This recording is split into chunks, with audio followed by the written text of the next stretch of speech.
Lahat, bago po tayo lumabas, sasalita na po ako kasi paglabas natin baka magulo na, hindi na tayo makabalik dito. Sa ating Vice Mayor Dodot at sa ating Sangguniang Panlungsod, sa lahat ng kawani ng ating nasyonal at lokal na pamahalaan, at higit sa lahat sa ating mga bisita, lalo na sa ating mga kaibigan mula sa Dangerous Drugs Board, sa pangunguna ni Yusek Earl. Yusek Earl, maraming salamat. Salamat po hindi lang sa inyong mensahe kanina na napakaganda at talagang hindi po namin kakalimutan yung mga paalala niyo, yung mga bilin niyo po sa amin. Kundi maraming salamat sa lagi niyo pong paggabay at pagsuporta sa lokal na pamahalaan ng Pasig. Palakpakan po natin ang Dangerous Drugs Board. Dahil ang laging paalala sa atin ng Dangerous Drugs Board, dalawang bahagi po ang laban kontra illegal na droga. Gaya po ng alam ng mga barangay officials din po, good morning sa inyo. Alam po natin, dalawang bahagi po. Nandiyan yung supply side reduction. Nauna po dyan ang ating mga law enforcement agencies gaya ng PNP at PDEA.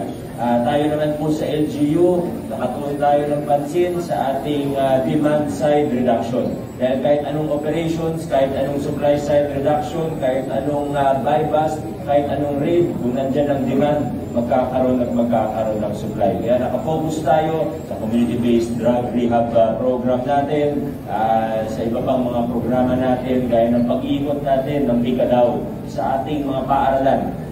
Minsan hindi na ito na-highlight kasi hindi mo nga naman mapapansin, hindi naman talaga hindi na napag-uusapan yung hindi naging addict o hindi nagagamit, di ba? Hindi naman mapapansin yun Pero kasing importante po yun, kundi mas importante pa dun sa supply side reduction. Pero pareho importante po yan, nakasuporta din tayo sa PNP at PDEA, gagawin natin kasama ng mga barangay ang ating bahagi dito sa laban. Kaya muli po, Yusek Earl, DDB, maraming salamat po sa inyo.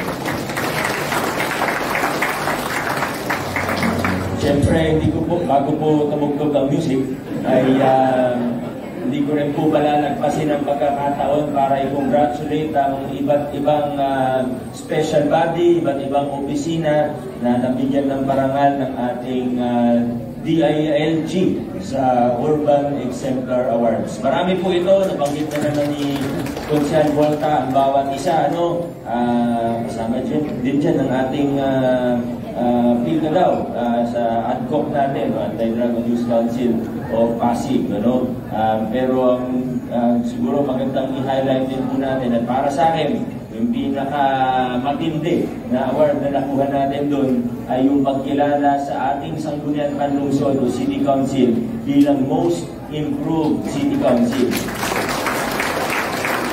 Dahil ang sabi ni Madjo kanina, ito po ay mula 10 council papunta sa 11th council. Every 3 years, term by term po ang award na ito.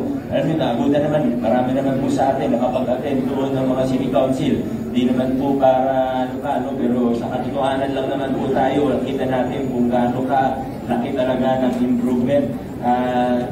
Naalala natin nung araw, ang council natin, more than 80% of the time nakasuspend ang rules.